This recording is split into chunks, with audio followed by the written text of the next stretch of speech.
हाँ, good morning everyone. आप सभी का स्वागत है अपने यूट्यूब चैनल की कॉन्सेप्ट पर। आइए, कल तक हमने विशेषण पढ़े। विशेषण के सारे प्रकार कंप्लीट थे, केवल एक बचे हुए थे, व्यक्तिवाचक विशेषण। आज चलते हैं अपने टॉपिक व्यक्तिवाचक विशेषण की तरफ बिना समय गंवाए हुए। चलें देखते हैं। आज की टॉपिक हमारी है व्यक्तिवाचक विशेषण। व्यक्तिवाचक विशेषण किसे कहेंगे? तो जिन विशेषण शब्दों के द्वारा व्यक्तिवाचक संज्ञा का निर्माण होता है उसे व्यक्तिवाचक विशेषण कहते हैं। मतलब कहा जा रहा है कि जिन विशेषण शब्दों के द्वारा व्यक्तिवाचक संज्ञा का निर्माण होता है उसे व्यक्तिवाचक विशेषण कहा जाता है। नोट में है, व्यक्तिवाचक विशेषण में संज्ञा को निश्चित करते हैं। यानी व्यक्तिवाचक विशेषण जो है, व्यक्तिवाचक विशेषण में संज्ञा को निश्चित की जाती है। मतलब यह बताया जाता है कि जो संज्ञा है हमारे पास वो किस जगह की है, कहां से हमने उसे लाए। जैसे जयपुरी रजाई, नेपाली चादर, सोनपुरी मिठाई इत्यादि। इससे यह स्पष्ट होता है कि व्यक्तिवाचक विशेषण जो है यह बता रहा है कि जो वस्तु हमारे पास है, यदि जो वस्तु लाई गई है या जो वस्तु रखी हुई है वो कहाँ की है। मतलब संज्ञा को निश्चित करता है। क्या करता है? संज्ञा को निश्चित या संज्ञा का निर्माण करता है, उसे हम क्या कहेंगे? तो वह व्यक्तिवाचक विशेषण कहलाता है। संज्ञा से बनने वाले विशेषण। संज्ञा से विशेषण कैसे बनेंगे? तो संज्ञा में प्रत्यय जोड़ने पर विशेषण का निर्माण होता है। मतलब संज्ञा में जो संज्ञा है हमारे पास, उस संज्ञा में क्या जोड़ेंगे? तो उस संज्ञा में प्रत्यय जोड़ने के बाद क्या प्राप्त होता है? तो प्रत्यय जोड़ने के बाद विशेषण प्राप्त होता है। मान लीजिए कि संज्ञा यानी किसी जगह का नाम या अन्य भी चीजें हो सकती, संज्ञा कोई भी हो, किसी भी संज्ञा में, चाहे वो व्यक्तिवाचक हो, जातिवाचक हो, भाववाचक हो, द्रव्यवाचक हो, उसमें क्या जोड़ना है? तो उसमें प्रत्यय जोड़ने के बाद वो क्या बन जाएगा? तो वह विशेषण बनता है। और कैसा विशेषण? तो व्यक्तिवाचक विशेषण बनता है। आइए देखते हैं। संज्ञा क्या है? भारत। तो भारत एक संज्ञा है। भारत में प्रत्यय जोड़कर यानी ई प्रत्यय जोड़कर भारतीय बन गया। भारतीय ये प्रत्यय जोड़कर भारतीय बन गया। हरियाणा में वी प्रत्यय जोड़कर हरियाणवी बन गया। उसके बाद जहर से जहरीला बना। पंजाब से पंजाबी बन गया। विष से विषैला। मामा से ममेरा, यहाँ पे मामा से ममेरा, चाचा से चचेरा। फूफा से फुफेरा बन सकता है। ये प्रत्यय है। प्रत्यय जोड़ने के बाद क्या बन जाएगा? विशेषण बन जाएगा। उसके बाद है दया से क्या बन जाएगा? दयालु। तो हमारा आज जो है विशेषण चैप्टर कंप्लीट हो चुका है। इसके बाद हम पढ़ेंगे क्रिया, और इसी वीडियोस में यानी इसी क्लास में इसके बाद क्या है? तो क्रिया पढ़ना है। विशेषण हमारा समाप्त है। विशेषण के बाद अब हम पढ़ेंगे क्रिया। आइए देखते हैं क्रिया क्या है। क्रिया का मतलब काम।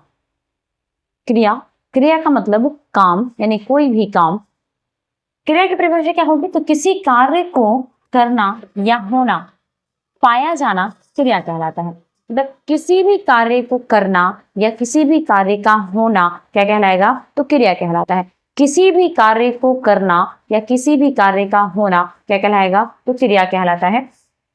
कर्ता द्वारा किया गया प्रयत्न क्रिया कहलाता है। मतलब कर्ता के द्वारा, जो काम करने वाला है उसके द्वारा किसी काम को किया गया प्रयत्न, किसी काम के लिए किया गया प्रयत्न क्या कहलाएगा? तो प्रयत्न क्या कहलाएगा? तो क्रिया कहलाता है।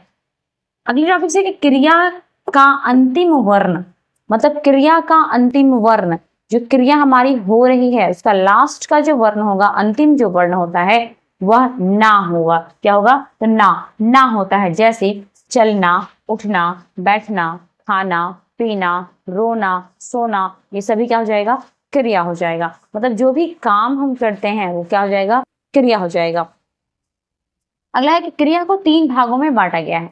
क्रिया को बांटा कितने भागों में गया है? तो क्रिया को 3 भागों में बांटा गया है। किस किस आधार पर? तो पहला है कर्म के आधार पर क्रिया। किसके आधार पर? तो पहला कर्म के आधार पर क्रिया, दूसरा प्रयोग के आधार पर क्रिया और तीसरा काल के आधार पर क्रिया। क्रिया को कितने भागों में बांटा गया है? तो क्रिया को 3 भागों में बांटा गया है।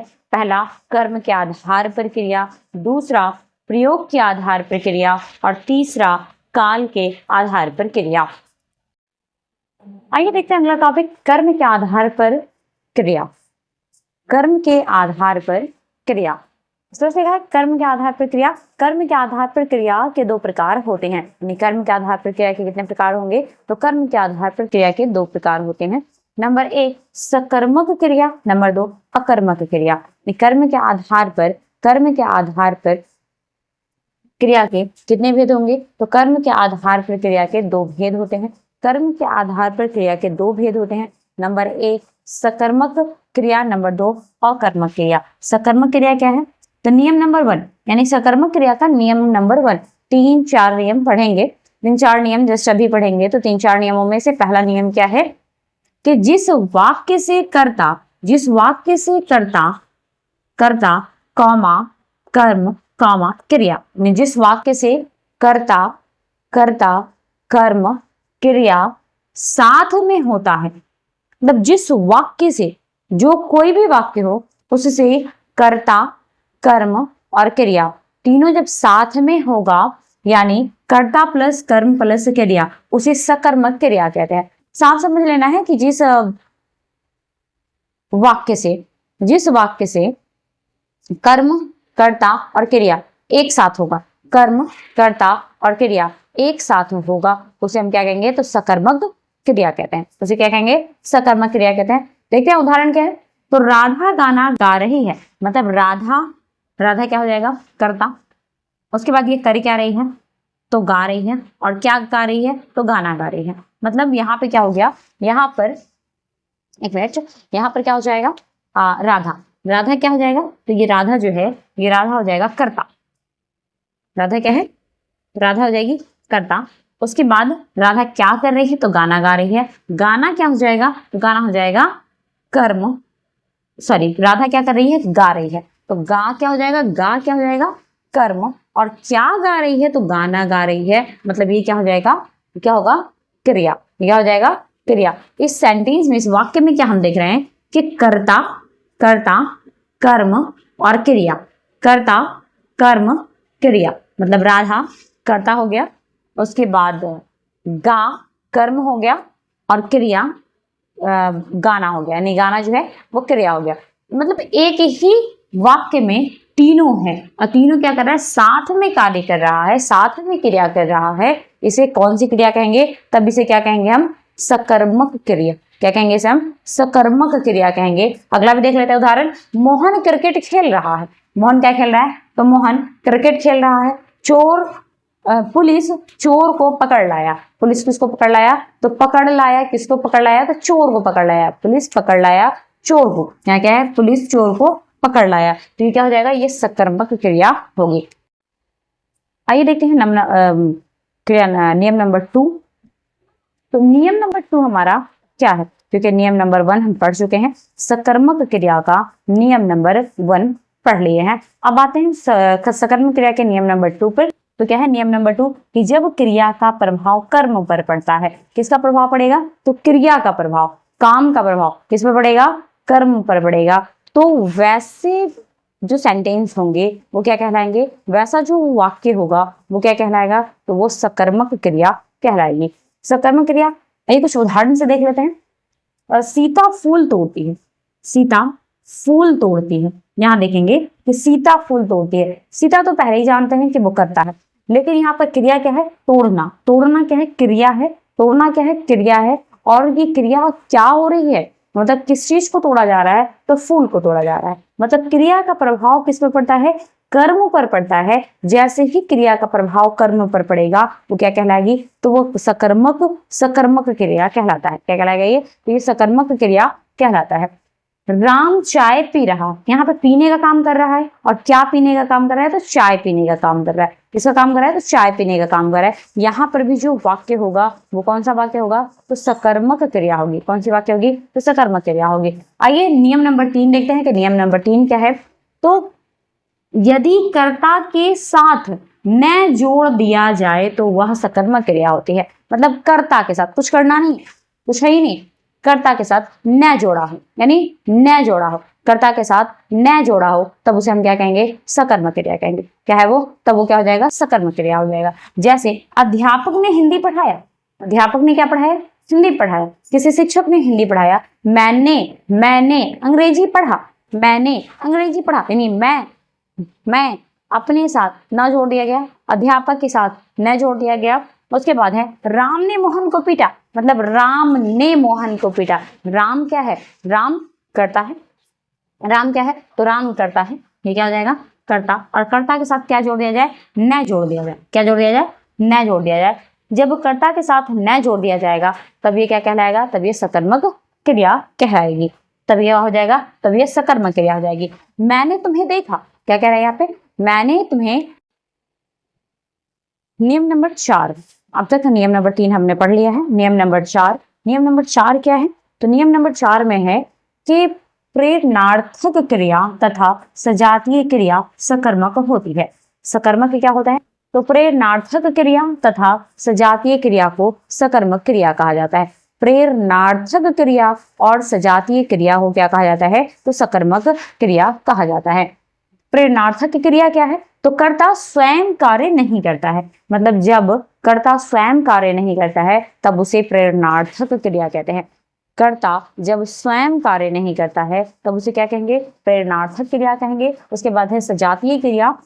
कर्ता तथा क्रिया दोनों एक धातु से बने होते हैं। कर्ता और क्रिया, कर्ता तथा क्रिया दोनों किससे बने होते हैं? तो दोनों एक ही धातु से बने।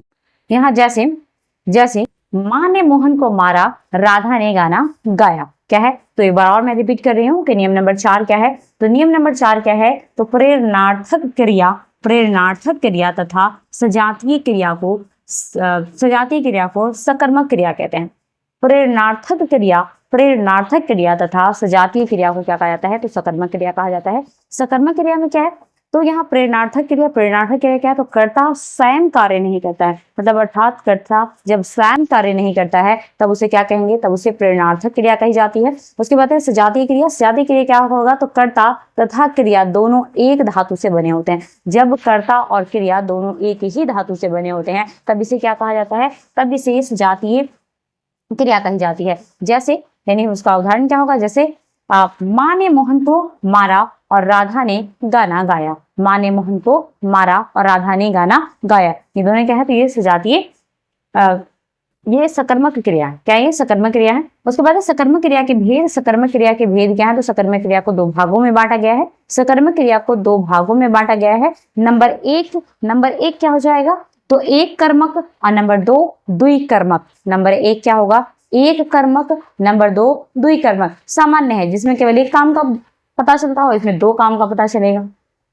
तो आज के लिए केवल इतना ही। कल जो है ये क्रिया की जो टॉपिक है वो समाप्त हो जाएगी। तब तक के लिए आप लोग धैर्य बनाए रखें। आप लोग इन्हें नोट कर सकते हैं या स्क्रीनशॉट ले सकते हैं। अगर ये वीडियो अच्छी लगती है तो लाइक, सब्सक्राइब एंड शेयर जरूर करें। धन्यवाद।